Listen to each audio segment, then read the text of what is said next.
We're going to finish off neurophysiology and begin muscle physiology, specifically the microanatomy of muscles.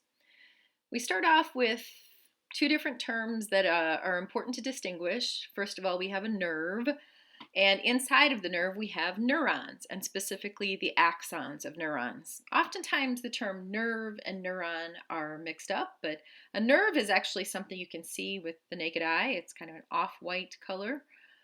Kind of a cable that runs through your body, and a neuron is one of the structures inside of it. So you see the axons of several neurons inside of there. And then we also see the synapse of the neuron synapsing onto these muscle fibers inside of this muscle. You can see that one of the neurons has two branches on two different muscle fibers, and one of the neurons has three branches, three different axon terminals on three different muscle fibers. Now, when each of these neurons experiences an action potential, it will be equally distributed to each of the axon terminals and will then cause a twitch or a contraction of each of the muscle fibers that particular motor neuron innervates.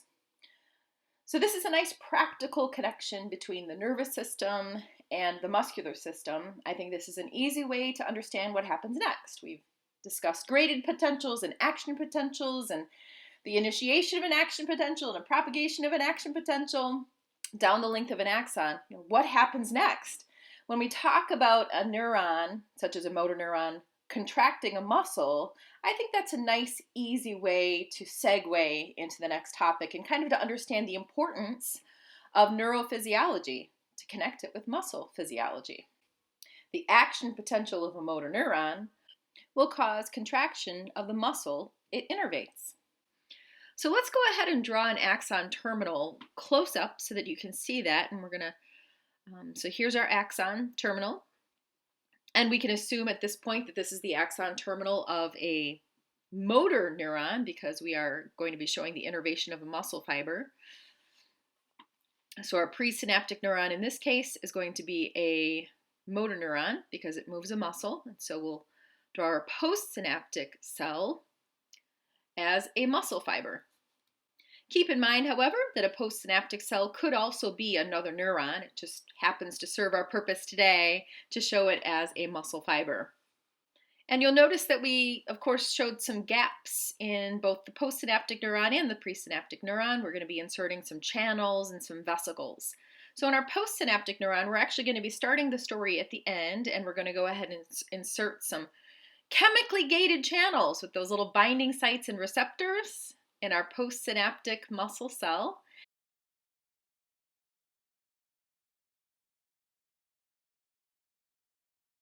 And it so happens that we have a neurotransmitter, acetylcholine in this case, which has bound to some of the channels, and you'll notice those are the ones that are popped open.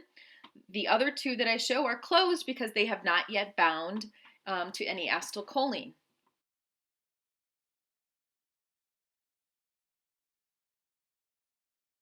If we turn our attention to the presynaptic neuron, we'll notice that there are some vesicles that are populating the axon terminal. And inside of the vesicles, we have that acetylcholine. Turns out this is a major product of this particular cell. It's kind of the product of this neuron, is that it actually creates acetylcholine. It's called a cholinergic neuron. Neurons are oftentimes characterized or named for the type of neurotransmitter that they create. So a neuron that creates dopamine would be dopaminergic. A neuron that creates serotonin would be serotonergic. A neuron that creates GABA would be GABAergic, but in this case, it creates acetylcholine, so it's cholinergic. Okay, so the story, this is a review of something we've done previously. If you have acetylcholine and it's an excitatory connection, then we have the influx of sodium ions followed by a depolarization of the postsynaptic cell. So I just kind of put that as a D. Next, we're going to turn our attention to the presynaptic neuron, and we're going to think about why it is that this particular neuron released its neurotransmitter content. Why did it release the acetylcholine? In order to answer this question, we're going to be starting off with inserting some voltage-gated channels in the membrane of the presynaptic neuron. And the little voltage-gated channels have those little flaps, those little airplane wings along the side. And these are voltage-gated calcium channels. We haven't done a lot of work with calcium yet, but let's go ahead and sprinkle some calcium along the outside of the cell. As you may recall, calcium exists in a pretty substantial concentration outside of the cell, and it's held very specifically by the body at 9 to 11 milligrams per 100 milliliters. And this concentration of calcium is much higher than inside of the cell, which is basically free of calcium. So when we have this voltage-gated calcium channel that pops open, calcium will rush into the cell where it is zero concentration, and it will then start to do things. It turns out in this case, calcium is going to interact with these vesicles, which remember, they are holding the acetylcholine. And as a result, the vesicles are going to move to the end of the axon terminal and release their neurotransmitter content into that synaptic cleft. As we've been working our way backwards, we'll continue to do so. We'll say, what starts the whole thing in the first place? Well, it turns out it's the action potential that came down the axon, began in the axon hillock, was propagated down the length of the axon. There it is. And we have this action potential that continues to cause changes as it makes its way down the axon, including into the axon terminal.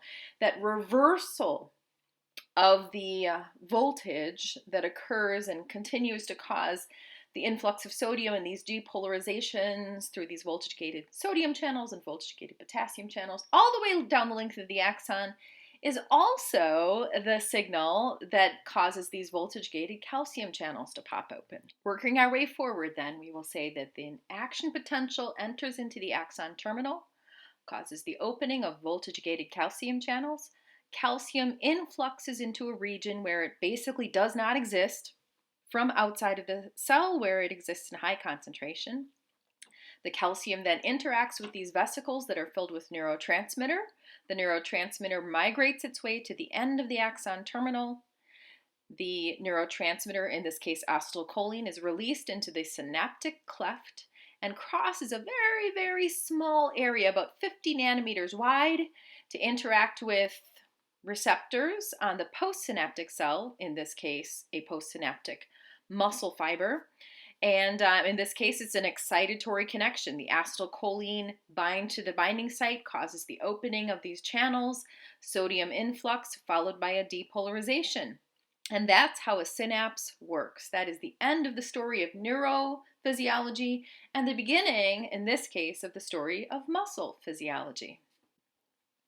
So now we're going to start to explore the microanatomy of those muscle fibers. So we already described the fact that a neuron will synapse basically onto a muscle fiber. So let's take a closer look at that muscle fiber.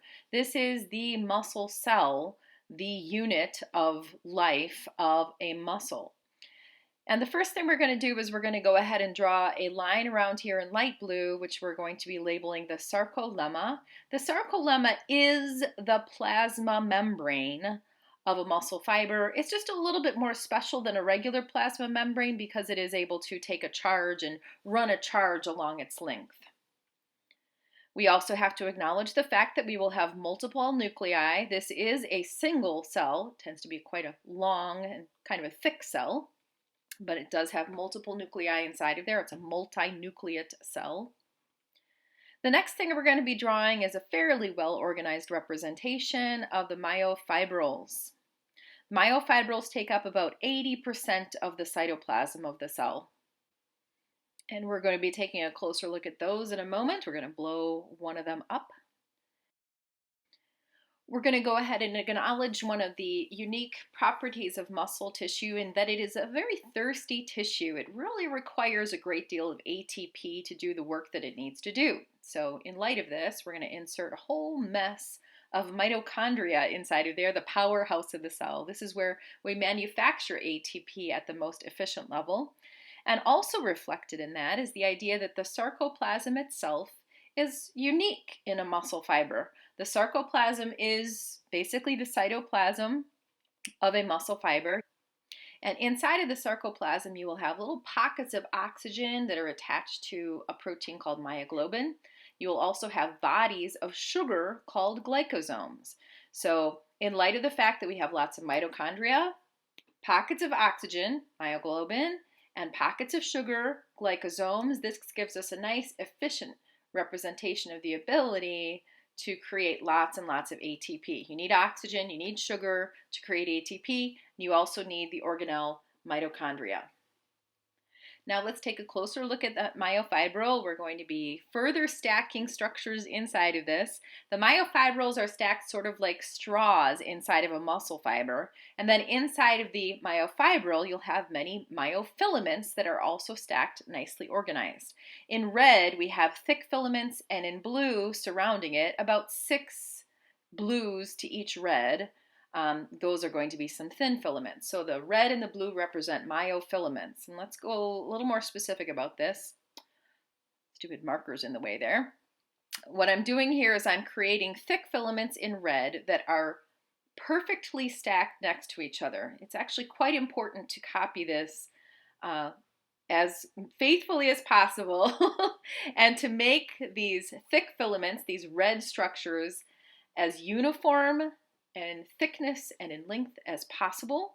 And you'll also notice that they are lined up perfectly together, although I'm following the curve that we've created three-dimensionally, so they look like they're kind of curved around each other. We're also going to go ahead and put some thin filaments. So the thick filaments are in red, the thin filaments are in blue. It's kind of little wavy lines. You'll notice that they overlap the thick filaments, but they don't meet in the middle. And next we're going to go ahead and attach this black Z line to each of the thin filaments. And we'll go ahead and extend more thin filaments in this direction and a few thick filaments as well, just to show you how they sort of neighbor each other like this. Again, keep very organized, as uniform as possible with the artistic skills that you have. Mine are minimal as usual, but I'm doing my best. All right, let's take a closer look at the thick filaments and the thin filaments at a microscopic level. What are these things actually made of? Right, so the thick filament, you can fill in some lines here, and maybe I'm making it a little more sloppy than it should be. These are supposed to be fairly strictly straight lines. And at the end, we're going to have these little knobs that kind of stick off. And as you can see, they kind of point in one direction, sort of to the left or to the right, you see. And they also kind of surround the sticks. So the sticks are called tails, and the knobby things are called heads. You'll notice that there are heads facing one direction on the one end and the other direction on the other. So if we pull out one of these sticks and look at it, it's actually 2 wavy lines that are attached to each other. These are the tails, and then there's actually going to be 2 heads because there's technically 2 proteins next to each other. And these are 2 myosin filaments. So myosin is the protein that actually is the main protein found inside of muscle fibers.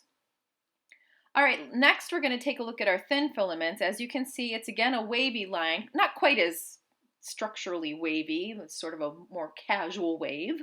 And this is made primarily of the protein called actin. Actin has these active sites that we're going to be exploring more. When we look very closely at a thin filament, though, there's actually 3 proteins here. The first of them is a long filamentous protein called tropomyosin. We're going to draw that in orange. Tropomyosin is going to be blocking those active sites of actin. So I actually prefer to draw the tropomyosin first and then sort of draw the actin behind it. And it's hard to actually draw this, but the actin sort of rotates around the tropomyosin ribbon. But at all loci, at every single point, the actin active site is actually blocked by the tropomyosin. As a foreshadowing of what's to come, that active site is going to be binding to the myosin heads, but only when the blockade is removed. So the tropomyosin forms this blockade until such a time when the blockade is removed, and then the myosin heads can bind. We're going to be taking a look at this in the next lecture in more detail, but for now, we're just trying to get through some of the terminology. Sometimes it's very difficult to talk about the terminology without immediately talking about the physiology, but we do have to get some of our vernacular correct in the first place here. Next, we're going to add one more protein to the thin filaments, which is troponin. It has a 3 subunit structure that sometimes is represented as a little snowman and sometimes represented as Mickey Mouse ears. It really doesn't matter as long as you are looking to have 3 subunits represented there. One of the important elements of troponin is that it attaches directly to tropomyosin, so it's helpful to have a connection to the tropomyosin. And the idea here is that troponin is going to bind to an ion of calcium, and that signal, the binding of the calcium, is going to cause the troponin to swing the tropomyosin blockade out of the way so that the actin active zone, the active site of actin, is available to receive the head of the myosin. So again, we're going to be taking a look at that entire process in the next video. Our last topic today is we're going to be looking at the sliding filament theory of contraction, the idea that these thick and thin filaments, the myosin filaments and the actin filaments, interact in a particular way that allows, at a grand level, for an actual muscle contraction to take place. So to demonstrate this, we need to, again, we're going to draw 3 thick filaments up above here, and we're going to draw 3 more down below. We're going to draw 2 different configurations of this. Again, make sure that your thick filaments and your thin filaments are as uniform as possible, leaving that space in the center there, so they're not going to meet in the middle. And again, we have this little angled black structure which is going to be anchoring to each of the thin filaments. So at the top, we're going to be drawing these structures in a relaxed configuration. And at the bottom, we're going to draw a contracted configuration. The idea is that the thick filaments, those heads on the myosin filaments, are going to be able to tug the actin filaments, the thin filaments, inward towards their center.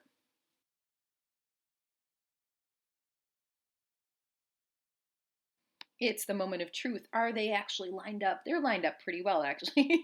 So what I'm drawing here is a bracket that shows the outward lateral edges of the thick filaments, and this represents the A band. The A band is a line of perfectly stacked thick filaments, myosin filaments that are stacked perfectly together, and you can put another line over here. This one didn't do so well. So the A band is the thick filaments. The I band is going to be the area between the thick filaments, and the zigzaggy line is the Z disc. The last structure we're going to be labeling here is going to be the H zone. The H zone, as you'll notice, is the space between the thin filaments where they don't quite meet in the middle of that thick filament.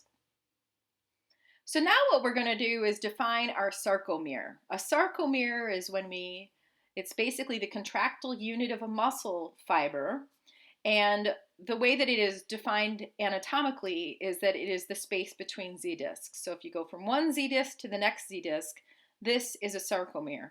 But again, the more practical definition is the physiological definition or the functional definition, which is that a sarcomere is the contractile unit of a muscle at a microscopic level. So let's go ahead and take a look at what this looks like in its contracted format. You'll notice that there's no difference in the thick filaments. We can literally follow our A band all the way down. The A band does not change. But other things are going to change. You'll notice, of course, right away that the thin filaments are now overlapping each other in the center. The H zone is completely gone. The Z discs, although they themselves haven't changed, they've moved closer together. So the I band itself is actually going to be a bit smaller, a bit thinner than it was before. So the I band is going to get thinner during a contraction. The Z discs are going to move. The myosin heads, one sarcomere to the next, are going to actually be closer to each other. So the A band individually does not change, but one A band will move closer to the other because the I band got shorter.